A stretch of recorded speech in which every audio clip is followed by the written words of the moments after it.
lens-related glaucoma. The first type is phacolytic glaucoma.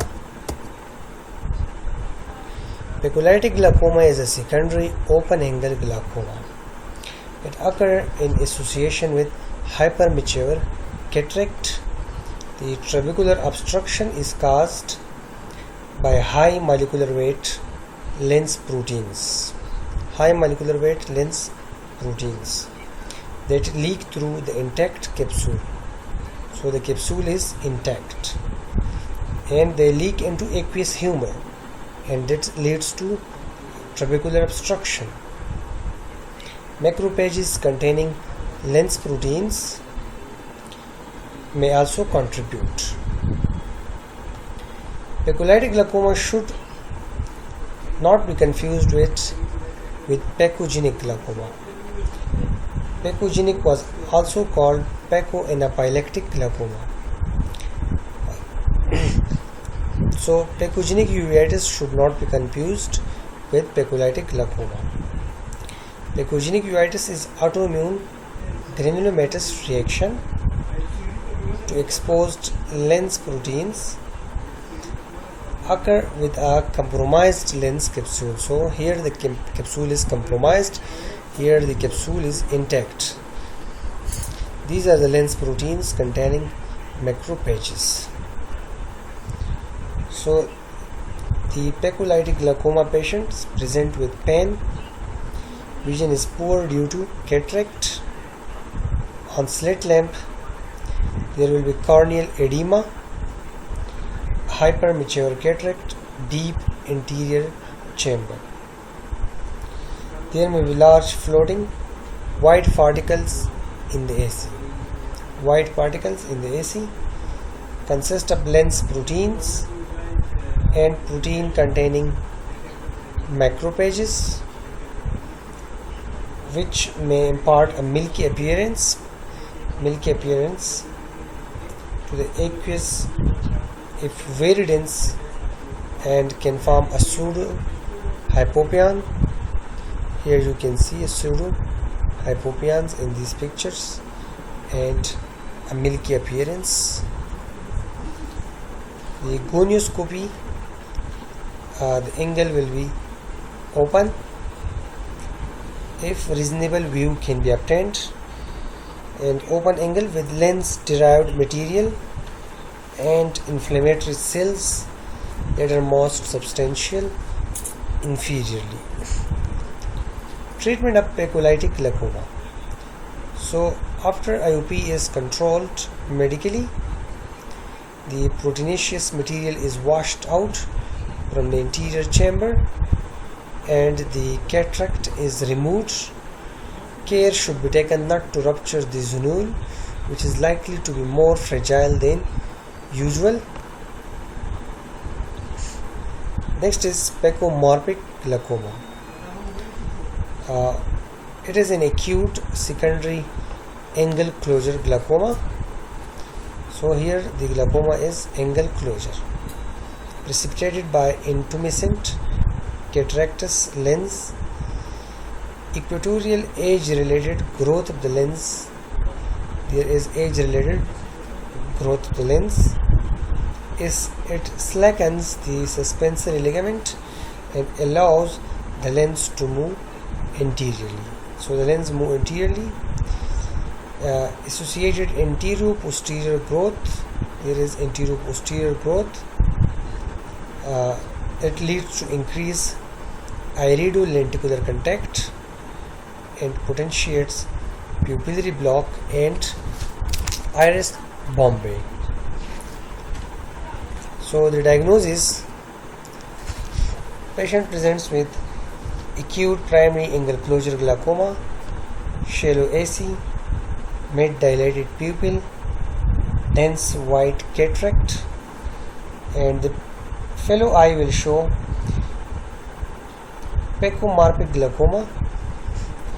Phacomorphic glaucoma is more likely in eyes with a shorter axial length and shallower AC. But the fellow eye may demonstrate a deep AC. In the fellow eye there is deep AC and there is open angle. Anterior segment OCT or ultrasound biomicroscopy may be useful. This is UBM showing phacomorphic glaucoma with cataract causing angle closure. Treatment.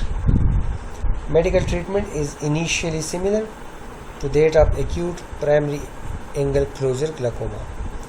Myotics are omitted as they tend to increase iris lens apposition and shift the lens anteriorly. Dilatation is sometimes helpful but should be implemented with caution.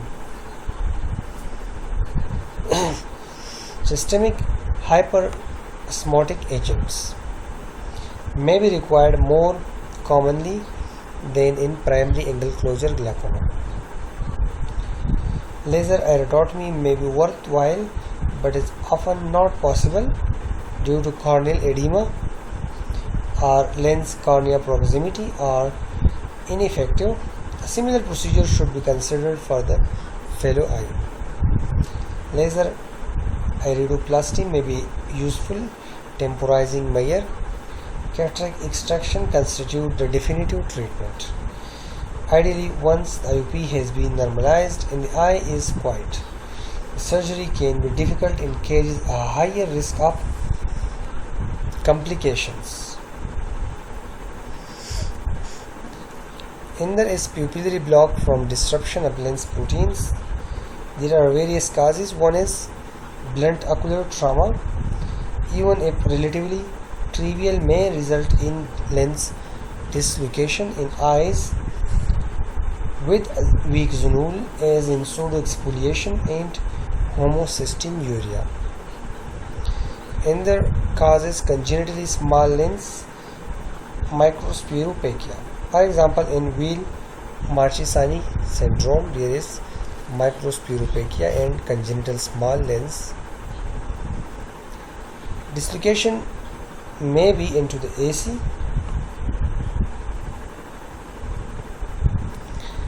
The zonules may be stretched or only part of the attachments may be disrupted so that the intact part acts as a hinge and the lens may remain fully or partially in the posterior chamber. Vitreous herniation may be contributory. So the diagnosis, there is a lens fully or partially dislocated into the anterior chamber. Acute pupillary block will cause a sudden severe elevation of IOP with associated visual impairment. Imaging such as ultrasound biomicroscopy may be diagnostic. Treatment. The IOP is initially reduced with osmotic agents which reduce vitreous volume. Treatment should be urgent as prolonged lenticular-corneal contact, particularly in the presence of high IOP, may cause permanent endothelial damage. The initial treatment, the patient should adopt a supine position with pupil dilated to attempt to reposition the lens in the posterior chamber, following which a myotic can be used with caution. Bilateral laser iridotomy may provide extended control in some cases, but lens extraction may be necessary.